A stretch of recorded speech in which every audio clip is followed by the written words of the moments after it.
Mesdames, Messieurs, bonsoir et bienvenue à votre émission Le Pour et le Contre, toujours en notre compagnie comme animatrice et réalisatrice de l'émission, Mme Jocelyne Cauvier. Et cette semaine, nous parlons du fameux Plan Nord. Tout d'abord, bonsoir Jocelyne. Bonsoir. Ça va toujours bien? Oui, ça va bien. Alors, un sujet là, qui brasse beaucoup d'argent dans la province du Québec, tant pour le moment présent que pour l'avenir à moyen et long terme. Hein?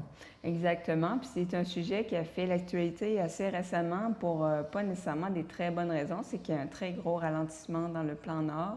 Puis là, on se demande justement si à l'origine, on n'avait pas des prévisions totalement irréalistes, que dans le fond, on ne pourrait pas créer autant d'emplois. Puis, donc, actuellement, il y a des usines qui ferment. Il y a des structures, des chantiers pour faire, par exemple, des routes, des chemins de fer, que c'est mis sur la glace. Donc, ça ne va pas si bien que ça. Là. C'était tout d'abord un projet qui a été initié, ça, par le gouvernement libéral de M. Jean Charest. À l'époque, les gens doivent se rappeler à la maison. C'était vraiment même un enjeu électoral important. Et puis, on mettait vraiment beaucoup de poids sur cet avenir-là. C'était l'avenir du Québec qui est en jeu dans le développement de ce fameux Nord québécois-là. Bien, en fait, on parle, là, c'est la création là, et le maintien de 20 000 emplois pendant toute la durée du projet. Là, on parle, disons, sur 25 ans. Donc, c'est quand même beaucoup d'emplois. Et là, on parle autant des emplois au niveau des villes, des villages nordiques, des Autochtones dans ces régions-là et aussi des gens d'un peu partout. Bien, on connaît beaucoup de gens, par exemple, à Gaspésie, qui vont se promener de temps en temps, vont travailler puis reviennent. Donc, c'est un peu tout le monde qui en bénéficie. Et aussi, bon, il y a le côté de la croissance économique du Québec. Évidemment, si ce projet-là peut fonctionner, il y a des retombées incroyables et tous les Québécois vont vraiment en profiter. Là. On parle Plan Nord, ça couvre quel secteur au juste du Québec? J'imagine que c'est au nord. Bien, c'est ça. Ça couvre en fait la Côte-Nord, le lac Saint-Jean, puis vraiment le nord du Québec. Là. Très grand territoire. Hein? C'est grand. Là, on parle de 1 million de kilomètres carrés. C'est 72 de la superficie du Québec. Et il y a quand même 120 000 personnes qui habitent là. Et 120 000 personnes qui ne sont pas toujours contents avec le plan Nord, qui trouvent qu'ils ne sont pas toujours consultés non plus pour les différents projets. Là, parce que c'est vraiment étendu à travers le nord du Québec. Là. Il n'y a pas juste un projet. On parle beaucoup des mines. Mais c'est aussi les projets d'hydroélectricité, comme je disais, la construction de routes, de chemins de fer. Il peut y avoir aussi l'industrie du tourisme, même le bioalimentaire, puis les forêts. Grosso modo, là, c'est ce que comprend le plan Nord, si on veut. C'est quand même un secteur qui est peu exploité, qui a beaucoup de potentiel. Et on parlait vraiment d'une somme astronomique d'investissement sur cette période de 25 ans-là, tout près de 100 milliards de dollars. C'est très impressionnant. C'est beaucoup d'argent, puis c'est justement un des points que les gens sont plus ou moins contents. On trouve que le gouvernement du Québec investit beaucoup par rapport au privé. Et qu'une grande partie de ces investissements-là, en fait, va juste profiter au privé. Par exemple, on va construire des routes et des chemins de fer qui vont seulement servir aux mines, mais ce n'est pas vraiment les Québécois qui vont avoir des retombées là-dessus. Donc, on trouve que c'est beaucoup le gouvernement qui prend les risques financiers, parce que comme on le sait, l'industrie, c'est assez instable. Si on prend l'industrie minière, là, récemment, il y a le prix du fer qui a beaucoup diminué. Je pense une chute de 30 donc sur 2 ans. Ce qui fait que, justement, après ça, il y a des usines qui vont fermer, il y a des projets qui ne pourront plus voir le jour. Il y a un moratoire aussi. Il y avait des rumeurs de moratoire sur l'uranium, parce que les gens ont peur de l'uranium. Donc, toute cette instabilité-là, ça fait que... à un moment donné... L'instabilité des marchés internationaux et puis les différents taux qu'on peut avoir au niveau de la rentabilité, là, ça fluctue selon certaines périodes. Il faut être très prudent. Ce ne sont pas nécessairement des marchés qui restent stables. Donc, d'où l'importance de réaliser l'émission d'aujourd'hui. Et notre objectif aujourd'hui, c'est d'un peu mieux comprendre en quoi consiste le projet, mais regarder naturellement, l'émission porte le nom Le Pour et le Contre. Qu'est-ce qui pourrait faire en sorte qu'un tel développement soit positif et quels sont les arguments qui peuvent ressortir qui amèneraient une vision un peu plus négative du projet en tant que tel. Et comme à l'habitude, j'imagine que tu as consulté un peu nos amis d'Internet. Oui, j'ai encore fait un appel à tous sur Facebook, puis j'ai eu plusieurs réponses. Puis ce qui est intéressant aussi, c'est que j'ai eu des réponses. Il y a des gens qui m'ont écrit en privé, des gens qui restent là, justement, qui habitent ces villes nordiques-là. Ah oui? Très intéressant. Et qui m'ont donné leur point de vue et ils m'ont sorti des choses qu'honnêtement, je n'avais pas vues dans mes recherches, dans les médias, tout ça. Et je trouvais ça intéressant. Quelque chose, moi, qui m'a frappée, c'est que ça a amené, bon, si on va dans les côtés négatifs, là, ça a amené des problèmes sociaux. Par exemple, on me mentionnait que le fait qu'il y a beaucoup de travailleurs qui vont là-bas, qu'il y a une espèce de boom économique dans ces villes-là, il y a beaucoup de problèmes de consommation, il y a des problèmes de prostitution. C'est le genre de choses qu'on entend moins parler dans les médias. Là. On parle de certains villages où il n'y avait pas nécessairement un gros roulement de l'économie. Et là, du jour au lendemain, il y a une entreprise, il y a des gens qui s'implantent dans ce secteur-là. Et du jour au lendemain, on se retrouve avec des revenus beaucoup plus intéressants. Et on ne sait pas nécessairement quoi faire avec ces revenus-là qui arrivent de façon un peu, disons, inattendue. Et ce ne sont pas nécessairement des communautés qui sont habituées à rouler avec un niveau de vie, disons, élevé. Donc, ça peut amener... des fois, c'est un peu, on peut comparer ça un peu il y a une vingtaine d'années avec le développement de la baie James, LG2, Radisson, ces coins-là. Beaucoup de, moi, dans ma propre famille, mon père a travaillé à baie James. Ça a été justement un genre de plan nord de cette époque-là où la baie James générait beaucoup d'emplois, où il y avait des gens d'un peu partout sur le territoire québécois qui allaient travailler un peu au niveau du nord, dans le coin de la baie du Thon, tout ça, de la baie James en tant que telle, pour naturellement le développement de l'électricité. Bien, exactement. Tu amènes un très bon exemple. Il y a eu des booms comme ça autrefois au Québec. Puis je pense que, comme tu disais, c'est que ces petites communautés-là n'étaient pas nécessairement préparées à ça. Et puis là, ce qui se passe, c'est que le système de la santé et les réseaux sociaux sont totalement engorgés par des gens qui ont beaucoup de problèmes. Il y a la crise du logement aussi. C'est que les logements, il y en a de moins en moins, puisqu'il y a beaucoup de gens qui déménagent. Puis ceux qui restent, les logements, bien, sont très dispendieux. Puis bon, c'est souvent les démunis qui vont écoper parce qu'ils vont chercher des logements, ne pourront pas trouver quelque chose qui va dans leur budget, si on veut. Et souvent, le gouvernement a la façon de négocier, de s'accaparer ces territoires-là. Un exemple pour développer l'hydroélectricité à l'époque de la baie James, il y a quand même des communautés autochtones qui vivaient sur ces territoires-là. Et les négociations qui ont été faites pour l'utilisation de leur territoire, dévier des rivières qui étaient là depuis des années, qui ont des conséquences directes sur l'environnement, ça n'a pas nécessairement été négocié par des gens qui avaient une certaine expérience ou des gens instruits. Et parfois, malheureusement, il y a eu un peu d'abus et ces communautés-là, avec le temps, se sont aperçus que ce n'était pas nécessairement des super de bons deals, là, entre guillemets, là, qui avaient été négociés à cette époque-là. Et puis, naturellement, lorsqu'on parle de développement maintenant, souvent, ces gens-là ont acquis une meilleure instruction.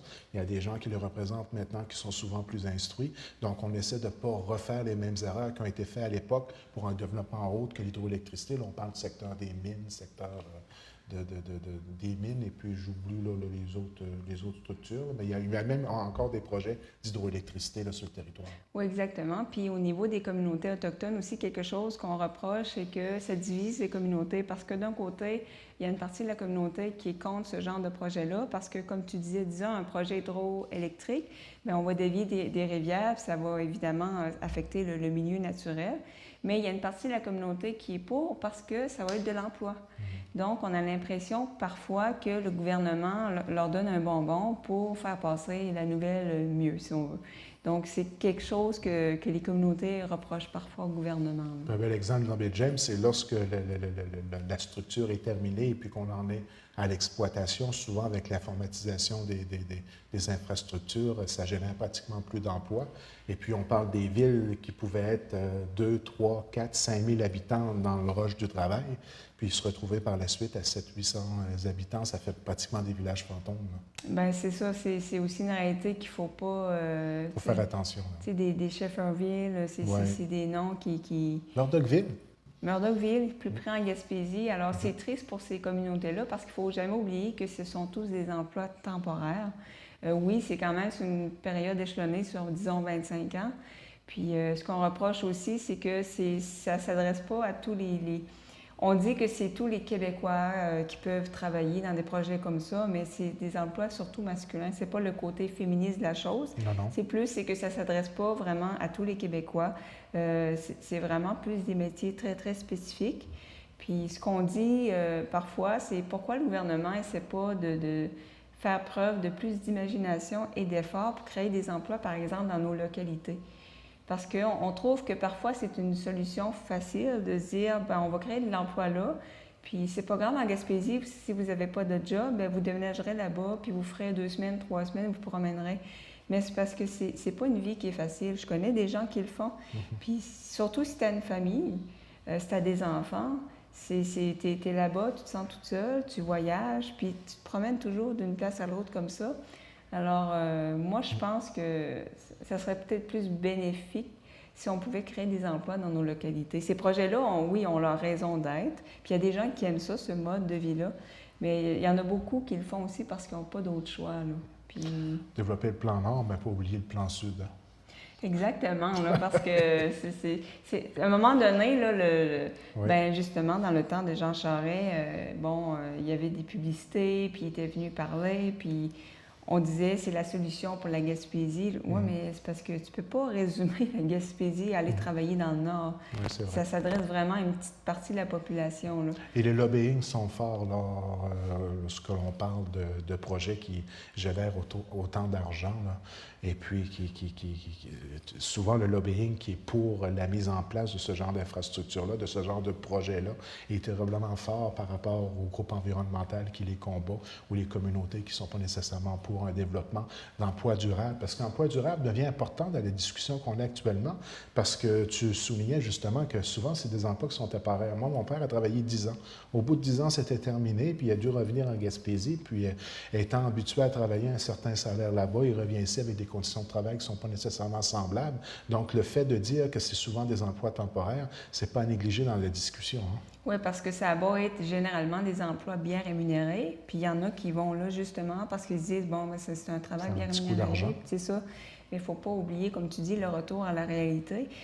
Puis là, avec le ralentissement, il y a des gens qui n'arrivent pas à faire leur time, carrément, qui vont là, puis qui doivent revenir. C'est que ça amène beaucoup de stress. Parce que tout dépend toujours des marchés. Hein? Exactement. C'est vraiment pas un secteur qui est très, très stable. Puis actuellement, ben, c'est que oui, le Canada est un producteur minier, mais il y a beaucoup d'autres pays. Puis par exemple, il suffit que le Québec décide de demander plus de redevances minières parce qu'on reproche entre autres au gouvernement, oui, mais les étrangers ils viennent prendre nos ressources puis ils ne vous donnent même pas de redevances ou à peine. Mais là, le Québec a dit, OK, ça suffit, on va demander des redevances. Là, tu parles du gouvernement Marois qui a un peu repris le flambeau. Exactement. Mais est-ce que je me trompe en disant peut-être en étant un petit peu plus strict au niveau des redevances minières? C'est ce dont on parle? Exactement. Oui. Donc, le gouvernement Marois s'est dit, bon, ben nous, on va exiger des redevances plus élevées. Oui. Le problème avec ça, c'est que les compagnies étrangères qui viennent faire des mines, par exemple, ici, ben eux, ils vont se dire, ben là, si vous commencez à exiger tant de redevances, ben nous, on va aller ailleurs. On va aller ailleurs. C'est qu'il y a beaucoup de chantage. Puis souvent, ces gens-là ont le moyen d'aller ailleurs. Ils sont capables parce qu'il y a d'autres pays là, qui ont beaucoup de ressources naturelles. Donc, c'est ça le problème, c'est que tu ne peux pas exiger trop de redevances, puis en même temps, on a l'impression que ces gens-là viennent chercher nos ressources pour pratiquement rien. Puis nous, notre grande richesse, c'est l'hydroélectricité. Puis là, quand on parlait de la baie James, au moins, c'était quelque chose qui était un projet social. Mais lorsqu'on parle des mines, souvent, ça va être des gens de l'extérieur qui viennent investir ici parce qu'il n'y a pas les capitaux nécessaires à l'intérieur à l'intérieur du Québec pour pouvoir développer ce genre de projet-là.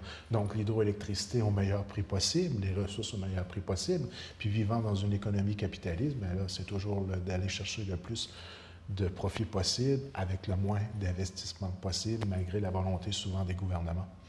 Exactement. Donc, un peu décourageant là, quand on regarde ça dans son ensemble. Bien, c'est pas facile, c'est pas quelque chose c'est un dossier très complexe. Oui, très complexe. Il faut savoir que chaque décision peut vraiment avoir des répercussions vraiment importantes sur la rentabilité. Puis, quelque chose qu'il ne faut pas non plus négliger, c'est l'aspect environnemental. OK, souvent, on parle des groupes écologistes, bon, ben ils passent leur temps à chialer, mais ils ont des raisons aussi de le faire parce que dans le passé, c'est pas la première fois qu'on fait des mines au Québec. Puis dans le passé, il y a eu des mines au Québec et des gens qui ont fait faillite ou peu importe, qui ont fermé la mine puis qui n'ont pas décontaminé le terrain. Exactement. Donc, puis surtout les communautés qui vivent dans ces coins-là, les communautés autochtones par exemple, bien, sont tannés, eux autres, d'avoir des terres contaminées parce que c'est de cette façon-là qu'ils se nourrissent, par exemple, par la chasse. C'est leur eau potable. Puis, il ne faut pas oublier non plus que le nord du Québec, c'est notre ressource d'eau potable. Donc, si, disons qu'il y a un désastre écologique, une industrie minière, il y a des fuites de matières toxiques, bien là, on est en train de vraiment de contaminer notre eau potable pour l'avenir. Donc, c'est pas rien. En développer les ressources naturelles, mais à quel prix? Puis on pourrait discuter de ce sujet-là pendant des semaines et des semaines, 24 sur 24, avec 2 numéros de téléphone en bas de l'écran de la télé, puis échanger avec les gens. C'est un dilemme là, très difficile à faire la part des choses et d'avoir un équilibre qui fait en sorte que le développement économique se continue, mais tout en traitant l'environnement avec sécurité et en assurant un avenir potable à nos enfants ou aux générations futures. Le vrai défi, c'est là qu'il est. Puis, pour ne pas faire autrement que faire une petite parenthèse sur notre cimenterie de Port-Daniel, qui se retrouve à peu près avec les mêmes réalités à défendre, les mêmes enjeux, avec des lobbying différents. Un dit que ça ne polluera pas, l'autre dit que ça va polluer juste un peu. Bien là, tu ne peux pas avoir des bonnes jobs sans polluer. C'est normal qu'une industrie pollue, qui on doit croire, sur qui on doit assir nos opinions et pelleter vers l'avenir des problèmes ou pelleter vers l'avenir des solutions de développement durable. C'est là le défi là, qu'on a même nous ici en Gaspésie, à Grande-Rivière, à faire face en tant que réalité, en tant que bon citoyen. Là. On le vit pleinement. Là, la cimenterie de Port-Daniel, c'est sur le point de se faire. On parle d'un investissement d'1 milliard de dollars. Là, un investissement d'1 milliard, il n'y en a pas souvent là, dans notre coin. Là, puis c'est ce qui est en jeu à l'heure où on se parle. Puis là, il n'y aura pas de BAP. C'est pratiquement officiel de ce que j'ai pu savoir dans ma dernière entrevue avec le ministre, M. Gaétan Lelièvre. Donc, est-ce que ça aurait été plus raisonnable d'avoir un BAP? On ne le saura jamais. Des fois, les lobbying sont très forts pour aller de l'avant vers ce genre de projet-là. Au point de vue économique, quand on parle avec des gens d'affaires, c'est vital que ce projet-là ait lieu.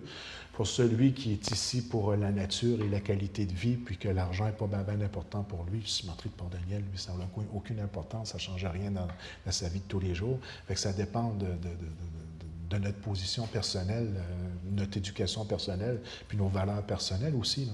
Exactement. Puis bon, tu parles de la cimenterie, mais d'autres projets aussi en Gaspésie qui commencent à vraiment faire beaucoup de débats. Le pétrole, le gaz de schiste. Donc, c'est des choses que, oui, ça peut créer de l'emploi. À quel prix? Ça, c'est à la population de décider. Donc, ces projets-là, tu sais, c'est... Bon, là, on a sorti beaucoup de trucs négatifs. Oui, on a un peu de positif. Mais il y a du positif. Je veux dire, si vous parlez à des gens qui travaillent là-bas, des gens qui vivent dans ces localités-là, tu sais, il y a beaucoup de positifs aussi qui ressortent de ça. L'idée, c'est pas de dire que non, ça n'a pas de bon sens. C'est qu'il y a peut-être moyen de faire la même chose, mais en mieux. Développement durable. Oui, de façon plus encadrée. Là, c'est souvent ce qui ressortait, moi, dans les commentaires Facebook, c'est que c'est pas assez encadré. Et d'avoir notre juste... Oui, c'est vrai, l'encadrement, puis notre juste part au bout de la ligne. Là. Parce que c'est sûr qu'on va toujours avoir à faire face au chantage de certains industriels qui vont dire, bien, on va aller ailleurs. Mais, puis des fois aussi, les environnementalistes, essayons d'être un peu neutres dans notre propos, là, les environnementalistes, des fois, ils beurrent épais, hein? Ah, il y en a qui ratissent large. Bon, ouais. Je veux dire, oui, l'environnement, c'est très important, mais à un moment donné aussi, on n'a pas le choix de prendre, pas certains risques, mais d'accepter certains projets, parce qu'à un moment donné, il faut que les gens travaillent aussi. Une accessibilité, pas une accessibilité, mais que le projet soit le plus acceptable possible selon la réalité économique et les réalités environnementales à laquelle on doit faire face. Il y a moyen aussi par exemple, on l'a vu avec le pétrole, maintenant on demande aux compagnies des espèces de garanties. S'il arrive un désastre, vous nous garantissez que vous intervenez en tant de jours, puis de quelle façon, de façon précise. Il y a moyen aussi de prendre des espèces de garanties pour pas que s'il arrive un désastre écologique, bien là, à un moment donné, la compagnie, ça a pu vous donner la tête, qu'est-ce qu'on fait? Il faut que ce soit bien encadré. Parce que comme je disais, si on s'empêche de faire tout pour des raisons environnementales, il y a des chances aussi qu'on ne créera pas beaucoup d'emplois. Oui. Mais il y a une façon, là, un juste milieu à atteindre. Mais le gouvernement marois semble vouloir davantage porter attention à l'environnement, à consulter davantage les experts, faire des études. Ça, bravo. S'ils continuent dans cette lignée-là, c'est leur intention. C'est drôle, l'opposition, eux, trouvent qu'ils vont trop loin. Fait que c'est Mais comme... en politique, c'est assez difficile d'avoir un portrait juste des choses parce qu'il y a tellement de chicanes politiques. Puis souvent, ça finit par des débats extrêmes que là, on finit par se demander c'est quoi la vraie position, c'est quoi qui va vraiment se passer. Parce que tu entends un projet qui va sortir, puis l'opposition, tout de suite, il on dirait que c'est son rôle de s'opposer et puis il bâtisse un argument allant en opposition à ce qui est présenté par le gouvernement en place. Un peu parce que c'est son rôle de présenter une opposition. Est-ce que tu ressens ça? Oui, puis c'est assez rare qu'un projet est vraiment unanime, là, vraiment que tous les partis, il faut vraiment que ce soit un projet social, là, que vraiment tout le monde là, au Québec est d'accord. Sinon, autrement, dès que le gouvernement a une bonne intention, bon, on a fait une émission sur la Charte des valeurs, ça n'a pas été long que on va tout de suite chercher à trouver les bibites plutôt que d'essayer de dire oui, c'est bien comme projet, mais moi je ferais ça. Bâtir un argumentaire et puis jusqu'à la limite, même il y a des spécialistes qui s'occupent pratiquement de manipuler les médias pour présenter le projet d'une certaine manière. Et puis ça aussi, il faut être à l'affût. C'est délicat, peu importe le parti, là, c'est difficile de savoir qu'est-ce qui va vraiment se faire. Les intentions sont là, mais est-ce que ça va vraiment se faire de cette façon-là? Par exemple, le gouvernement Marois a aussi dit qu'il désirait consulter davantage les populations nordiques, les Autochtones, les industriels. L'intention est bonne. Est-ce que ça va se faire? Je l'espère. Mais je pense qu'on a aussi appris de l'ancien gouvernement. Chaque nouveau gouvernement a tendance à ne pas vouloir refaire les mêmes erreurs, si on veut. Oui. Donc, on veut vraiment plus consulter la population. Mais il ne faudrait pas que le gouvernement s'assoie sur le plan Nord en se disant bien, on crée l'emploi, on a fait notre job. Parce qu'il y a beaucoup d'autres localités, puis beaucoup d'autres personnes qui ont besoin de travail. C'est pas tout le monde qui est capable d'aller travailler dans le Nord, comme je le disais plus tôt, là. Mais c'est clair que ça crée de l'emploi. Puis le fait qu'il y a souvent une rotation, c'est-à-dire qu'une personne va travailler souvent, exemple, 2 semaines, elle retourne 2 semaines chez elle, il y en a un autre pendant ces 2 semaines-là qui travaille. Il y a une rotation qui fait que plus de personnes peuvent être engagées. Ça, c'est bien. On vraiment maximise le taux de personnes qui peuvent être employées, par exemple, dans une mine. Parce que souvent, ça roule vraiment jour et nuit, là, carrément. Là. Oh oui, carrément. Puis souvent, c'est des emplois qui sont extrêmement bien rémunérés. On parle des gens qui gagnent des alentours de 100 000 $. Oui. Ce n'est pas nécessairement des salaires auxquels on est habitué. Et c'est justement le poids politique qu'ils ont, ces grandes compagnies-là, lorsqu'ils sont implantés au Québec. Ils vont tout simplement faire comme réponse au gouvernement, si vous ne nous organisez pas en fonction de nos besoins puis de ce qu'on demande comme avantage, eh bien, nous, on a 2500 employés, là, c'est pesant. On a 2500 employés, on va s'en aller ailleurs. On a 4000 employés, on va s'en aller là. C'est-à-dire que ça n'a pas le même poids qu'une entreprise qui a 2 employés. Là. Fait qui regarde le gouvernement et dit, nous autres, on va s'en aller ailleurs. Ça n'a pas le même effet. Pas en tout. Mais des fois, dans notre petite revolte de citoyens, moi, j'aurais comme le goût de leur dire, ben, va-t'en. Mais là, c'est un suicide politique. Bien, ça négocie serré, puis on comprend là, que le gouvernement est un peu... T'es pas content? Ben, va-t'en. Hein, ça serait le fun d'être capable probablement qu'il y aurait... on barrerait les chemins, puis tout le monde serait dans... Ce serait un scandale que Pauline Marois réponde ça. C'est-tu Alcan, là, il y a quelques semaines de ça, là, qui menaçait de s'en aller parce qu'elle n'avait pas l'électricité au taux qu'elle avait demandé. Puis il y avait une négociation, elle est sortie dans les médias dessus. Nous autres, on a 2000 quelques employés, on s'en va. Ben, va-t'en. Non, on ne peut pas leur dire ça. Le chantage est fort au Québec, mais partout, là, mais c'est une technique... Bon, on a le droit de fantasmer. Hein, au pour et le contre, on fantasme. On leur a dit, allez-vous-en. Mais nous autres, on leur dit tout, ils veulent pas venir travailler. Ils veulent pas venir travailler en Gaspésie, ces gars-là. Tu sais, 100 000 $ par année, c'est pas ça qu'on gagne à la transformation de poissons. Bien, justement, tu parles de transformation, mais un des points qu'on amène, c'est que c'est des emplois de première transformation, c'est-à-dire des gens qui vont extraire le minerai et vont l'envoyer ailleurs, dans d'autres pays, qui, eux, vont faire la 2e et 3e transformation. On aimerait qu'au Québec, ces industriels-là font la 2e et 3e transformation au Québec. Déjà là, ça ferait des emplois plus stables. Ça serait déjà... Mais la main-d'œuvre est trop chère au Québec, c'est pas compétitif. Exactement. Ça s'en va, c'est triste ça s'en va où ce que le monde, ça coûte rien de faire travailler. Ça va. Un employé québécois, t'en fait travailler 45. Dans des conditions douteuses. Oui, bien ça, c'est ça le capitalisme. Alors, c'est ça. Donc, on va faire de l'argent. Les endroits comme le Québec, comme les grandes sociétés occidentales, ils ont la difficulté des fois à garder je sais pas moi, des usines de textiles. Il y en a qui ont fermé au Québec. Oui. Pourquoi? Bien, comme tu dis, c'est bien mieux d'aller, pour ces compagnies-là, c'est mieux d'aller... Même les compagnies automobiles, ils pensent, non? Exactement. Oui. Donc, on est tout en train de perdre ces industries-là. Oui. Là, on aimerait ça rapatrier. Ça serait merveilleux si, au Québec, on avait l'expertise pour se dire, on va les faire, les mines, nous autres, on va aller chercher le diamant. Mais malheureusement, on n'est pas encore rendu là. On n'a pas les investissements nécessaires pour vraiment se dire... Puis les gens, on n'a pas... C'est pas dans notre culture depuis assez longtemps pour dire, oui, on a formé plein de jeunes à l'école qui vont aller faire une mine. On n'est pas encore rendu là.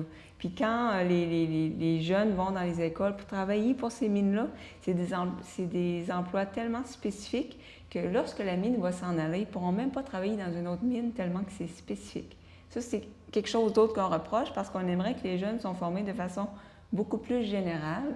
De cette façon-là, après que la mine ferme, bien, ils peuvent aller ailleurs. Mais là, ce n'est pas transférable, ça a l'air. C'est tellement pointu qu'ils font vraiment un cours pour l'entreprise.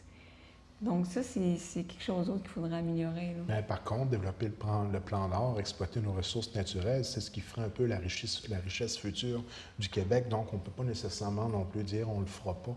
À un certain moment donné, il va falloir faire des choix, puis aller au meilleur de ce qu'on va avoir réussi à négocier malgré les menaces de ces grandes entreprises-là, parce que le pouvoir, c'est l'argent. Exactement, mais on a eu l'expertise avec l'hydroélectricité. Maintenant, on est dans les meilleurs au monde. Donc, pourquoi pas être capable de le faire ailleurs? Malheureusement, on n'est plus les moins chers. Non. Ça, c'est vraiment spécial. Puis on parle de production d'électricité avec du charbon. Là. Aux États-Unis, le charbon est moins cher que l'hydroélectricité. Ouais, il y a des endroits dans le monde, malheureusement, où on s'en fout de l'environnement et puis on produit. Puis moi, c'est moi qui te donne le meilleur prix. Bien, c'est comme ça que ça marche. Le marché américain, c'est un de nos marchés parce que maintenant, Hydro-Québec peut se permettre d'exporter l'électricité. Mais on n'est pas chanceux, on n'est pas capable de la stocker. C'est tout un dossier. Fait que c'est soit qu'on la vend ou soit qu'on la perd. C'est aussi simple que ça. Puis elle ne donne pas, non. Non, non. On n'a pas les mêmes tarifs que les alumineries. J'ai jamais vu une lettre d'hydro. Ce mois-ci, c'est gratuit. Là, il n'arrête pas d'augmenter. Je pense qu'il y a une autre augmentation qui s'en vient bientôt. Là. Et selon plusieurs chercheurs, Hydro-Québec a intérêt à augmenter parce que c'est la seule façon de conscientiser les gens au gaspillage d'électricité. Oui. Mais par contre, là, je dis ça entre parenthèses, c'est que, avant que les gens savent pas, c'est que en faisant, disons, qu'ils augmenteraient l'électricité de 5 cents, par exemple, ils donneraient des espèces de... un peu comme les TPS et TVQ pour les personnes les plus démunies. Mais les personnes les plus riches se trouveraient à payer plus d'électricité. Parce qu'on trouve qu'il y a trop de gaspillage, puis ça amène que justement, on finit plus de construire des barrages hydroélectriques parce que les Québécois gaspillent leur hydroélectricité, puis on veut l'exporter pour les ressources financières, tout ça. C'est un autre gros dossier, là. Ça aussi, ça serait le sujet d'une autre émission, je crois. Hydro-Québec en tant que tel, là, c'est toute une histoire. Oui. C'est toute une structure. Exactement. C'est des heures et des heures de plaisir à discuter. On ne tombera pas là-dedans. Donc, le plan Nord, au bout de la ligne, on n'a comme pas le choix de se dire que c'est important tout de même de le développer. On n'est toujours bien pas pour laisser toutes ces ressources-là dormir, malgré le fait que ce n'est pas toujours parfaitement notre avantage de le faire. Bien, je pense que oui, c'est clair qu'on ne peut pas laisser ces ressources-là dormir. Il y a un marché actuellement pour ces ressources-là. Exactement. Donc, mais peut-être pas à n'importe quel prix. De façon encadrée, comme beaucoup de projets, c'est que souvent, on se dépêche. Est-ce qu'on peut dire le mot transparence? Oui. Transparence dans la façon avec laquelle on va aborder tout cela? Je pense qu'il y a une espèce de flou, de confusion. Je ne sais pas si c'est volontaire de la part du gouvernement, mais on ne sait pas trop où ça s'en va. Puis, on entend des choses par-ci par-là dans les médias, mais je pense que... Souvent, c'est au plus fort de la poche. Hein? Je pense que tu as bien résumé. On parle du port de Montréal. Un exemple bien oui. concret, là, je dis ça souvent, je sais que c'est quasiment de l'utopie de ce dont je vais parler maintenant, mais pourquoi tout acheminer pas les matières, mais les cargaisons au port de Montréal, et pourquoi pas tout faire ça au port de Gaspé par partir le chemin de fer? Oui. Parce qu'on sait que le niveau du fleuve baisse, c'est très dangereux, les belugas, les histoires environnementales. C'est un très bon point. Oui, on a le deuxième plus grand port naturel au monde. Mais elle va dire au port de Montréal que tu vas fermer le port demain matin, puis ça va être le port de Gaspé maintenant, puis tu as intérêt à marcher à quatre pattes dans le bois avec un soude de chasseur parce que. Tu appelleras Mais Denis il Coderre, reste qu'est-ce qu'il en que pense? c'est ça pareil. Et tu veux mettre Gaspé sur la map, ben arrêtons de risquer de toujours passer ces bateaux de pétrole-là, puis ces marchandises-là dans le fleuve. C'est tellement rendu hot là, que les pilotes de bateaux, les capitaines de bateaux ne conduisent même pas leur conduire. Quand on piloter leur bateau, ça prend des pilotes spéciaux pour être capable de naviguer dans le fleuve. C'est toute une aventure d'amener ce genre d'infrastructure-là, de bateaux-là, à bon port à Montréal. Là. J'ai vu un reportage, puis entre autres, justement, des espèces de gros containers qui venaient de pays étrangers, puis il fallait qu'ils soient escortés par une espèce de petit bateau qui les aide vraiment à franchir. C'est carrément ça. Donc, ça serait bien trop beau pour Gaspé. Hein. Ça développerait bien trop la Gaspésie. Et puis là, il serait obligé de... Ce serait trop important. Montréal ferait pitié, là. Là, Denis Coderre pleurerait. Je pense qu'il viendrait à ton émission. Oui, c'est ça. Puis là, on serait content. obligé de leur envoyer une petite tristourne là, sur le petit peu de profit qu'on fait. Ouais, voilà. À les faire survivre. Ça serait trop compliqué, finalement. Mon Dieu Seigneur. C'est-tu le bout de ce qu'il fallait partir à pleurer, ça, là? Mais c'est une excellente idée, justement. Non. Mais bon, je pense pas que ça se ferait parce que Montréal a trop de poids. Mais bon. Ça serait tellement plus sécuritaire pour nos belugas qu'on veut tellement protéger. Oui, puis je pense qu'on a besoin d'emplois ici, là. Donc, ça serait. Oui, ça serait puis on peut tous entendre que le chemin de fer prendrait de l'importance à partir de ce moment-là. Oui, je pense que ça réglerait les problèmes. Ça réglerait bien les problèmes. Le train là, deviendrait vital du jour au lendemain. Mais il ne faut pas rêver en couleur. C'était, comme je le disais un peu plus tôt, un peu utopique de parler comme ça, mais ça a été dit, puis ça a fait du bien d'en parler, je sais. Ben oui, faut en parler. On est là pour ça. Est-ce que ça fait le tour du pour et le contre cette semaine? La beauté de la chose, c'est qu'il y en a un autre la semaine prochaine. Oui. Donc, au plaisir de se voir la semaine prochaine. Avec plaisir.